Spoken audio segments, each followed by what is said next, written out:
Bethel Farm has been farmed continuously by the England family since the mid-1700s. Three England brothers sailed from England to America and settled in the Nottingham and White Clay Creek areas in the 1720s.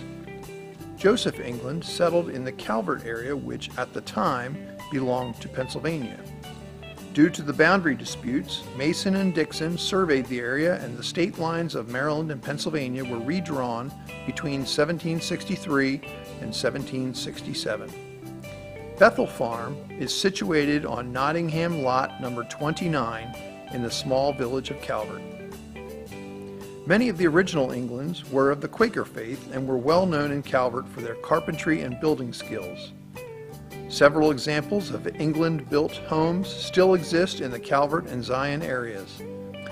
Charles Clifford England was born on November 2, 1937 in West Grove, Pennsylvania. Cliff began working on the family farm with his father, Everett England, at a very young age. He met Jacqueline at Rising Sun High School around 10th grade and fell in love.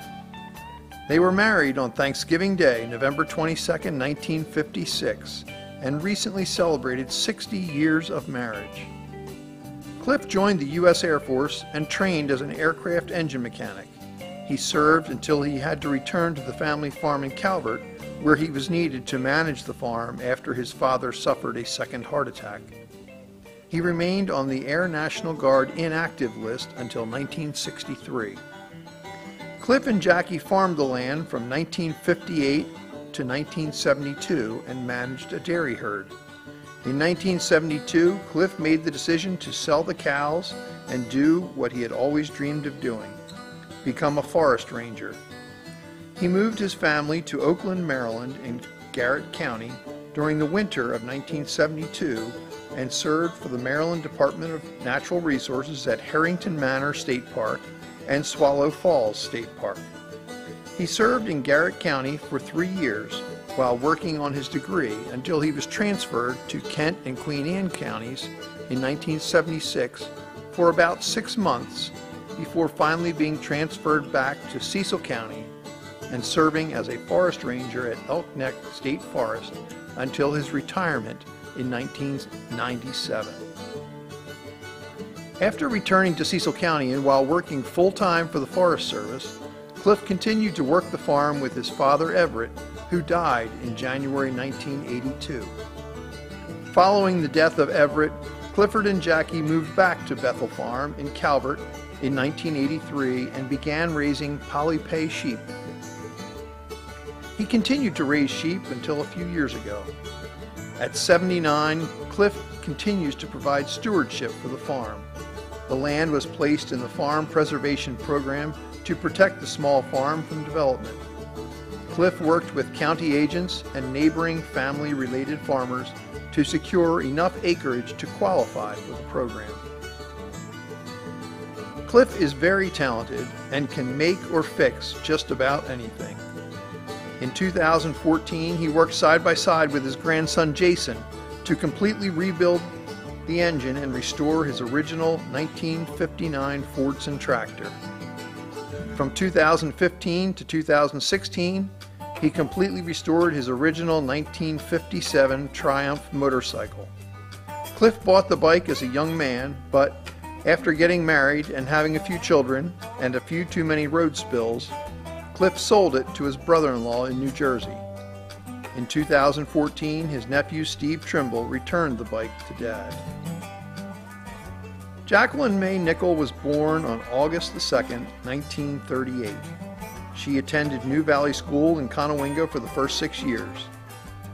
Cliff always teased her about attending a one-room schoolhouse in her bare feet. She attended Rising Sun High School, graduating in 1956. That Thanksgiving, Jacqueline and Cliff were married. After getting married, she went to live with Cliff at Chanute Air Force Base. When Jackie was nearly 9 months pregnant with Sandra, they drove home from Illinois in the big East Coast blizzard of April 1958. They got stuck in 6 to 7 foot snowdrifts about a mile from the farm and were taken in by neighbors. Jackie taught her girls cooking, cleaning, laundry, babysitting, grocery shopping, sewing, and many other life skills that you can't get in school. Jackie taught the children things that she may not have realized she was teaching, like a proper balanced diet and the proper way for a young lady to dress, act, and talk. And the family always attended church. Jackie and Cliff raised their children to respect God, church, and country. In February 1982, Jackie took over Everett England's job as an enumerator for the Maryland Department of Agriculture for Cecil and Harford County. She gathers agricultural statistics from farmers. Jackie has been doing the job ever since and still loves going out and working with farmers all over the countryside in Pennsylvania, Maryland, and Delaware. Jackie volunteers throughout her community and church. When the children were young, she taught Sunday school. She has been actively involved in their church, Grace Bible Chapel, or GBC, in many areas since 1979. She is greeter and hostess for church. She was a mentor for the Elijah School in Zion and continues to keep in touch with those whose lives she touched. Jackie is never idle. She is always either busy at church, out with her lady friends, or hosting a dinner or tea in her home. She adores and dotes on all her grandchildren and great-grandchildren and loves to spoil them. Memories from Sandra McKeever, eldest child. Dad taught us so much growing up.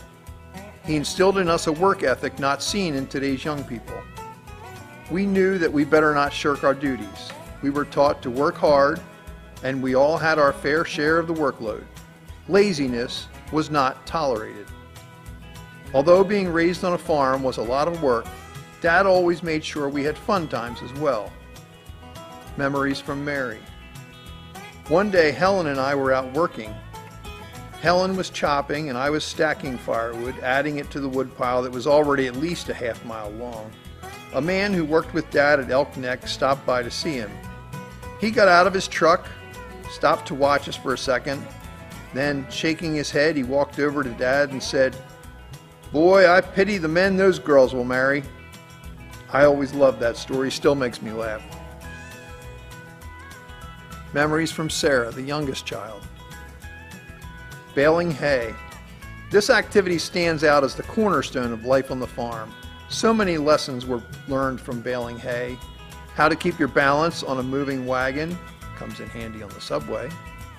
How to properly place bales so the stack remains sturdy. I'm great at packing a car for vacation. How to build stamina and strength. My husband still tells me I am freakishly strong for a girl. And how to feel satisfied by good, hard labor. I remember a coworker of Dad's helping bale hay and commenting on Dad's use of, quote, child labor, unquote. If I remember correctly, his response was something like, "Well, that's what they're here for." Clifford's volunteer service includes the Cecil County Fair. He was a volunteer for the Department of Natural Resources booth. The Fair Hill Hunt at the check-in point for deer hunters. The Apple Butter Festival for Cecil County Farm Museum. He peels apples for the festival every October. The Cecil County Farm Museum. The Cecil County Ag Advisory Board. The Southern States Cooperative Dealer selling seed corn. He was awarded a plaque for his leadership. The Sheep Growers Association. The Rosebank Cemetery. Current president. In many areas of Grace Bible Chapel, where he was deacon for many years and a mentor for the Elijah School. He designed and hand-built a choir robe rack, cubbies, and hook racks for children's room in the new church building. He restored old pews from GBC Old Church building in Zion. He served on the building and maintenance crew. He served on the chair crew, set up for Sunday morning services. He provided security during services.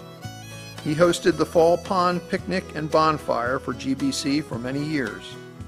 He provided hay rides for the kids, and he still provides hay rides for the fall picnic that now takes place at GBC. It may seem that the Clifford England family was always giving, giving, and giving, and that is true. But they received, and continue to receive, the respect and gratitude of the community where they live and serve. As we have seen in the past recipients of this award, there is the repeating theme for farm families: love of God, dedication to family, serving the community, honoring the land and country. This theme continues again this year as we honor the farm family of Clifford and Jacqueline England.